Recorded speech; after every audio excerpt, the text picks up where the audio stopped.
కావ్య, నిఖిల్ వీళ్ళిద్దరు బాండింగ్ అంతకుముందు ఎంత బాగా పాపులర్ అయ్యి మంచి పేరైతే సంపాదించుకున్నారు. సో త్వరలో పెళ్లి చేసుకోబోతున్న బుల్లితెర నటుల్లో కావ్య, నిఖిల్ పేరే ఎక్కువగా కనిపిస్తూ ఉండేది.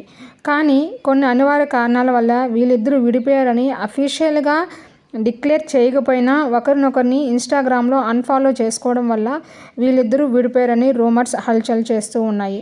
ఇక నిఖిల్ అయితే నేను తన్నే పెళ్లి చేసుకుంటాను, కాళ్ళు పట్టుకుంటాను అని చెప్పి ఏవేవో మాటలు బిగ్ బాస్ సీజన్ 8లో చెప్పినా ఫస్ట్ నేను బయటకు వచ్చి కలిసినది కావ్యనే అని చెప్పుకొచ్చారు. కానీ బయటకు వచ్చి ఇన్ని రోజులైనా కావ్యశ్రీని కలవలేదని మనం అనుకుంటున్నాం. కానీ కావ్య, నిఖిల్ వీళ్ళిద్దరూ కలిసిపోయారు.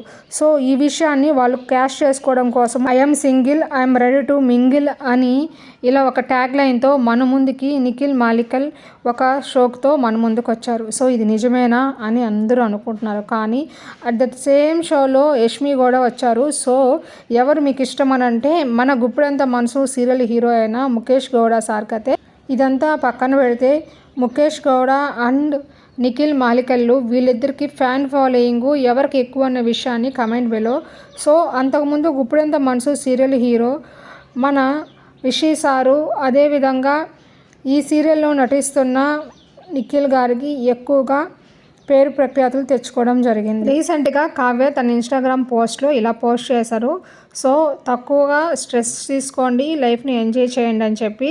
సో వీళ్ళిద్దరి మధ్య అమర్దీప్ వచ్చి వాళ్ళిద్దరికీ మళ్ళీ ప్యాచప్ చేశారని చెప్పి చాలా విధంగా రూమర్స్ అయితే వస్తూ ఉన్నాయి.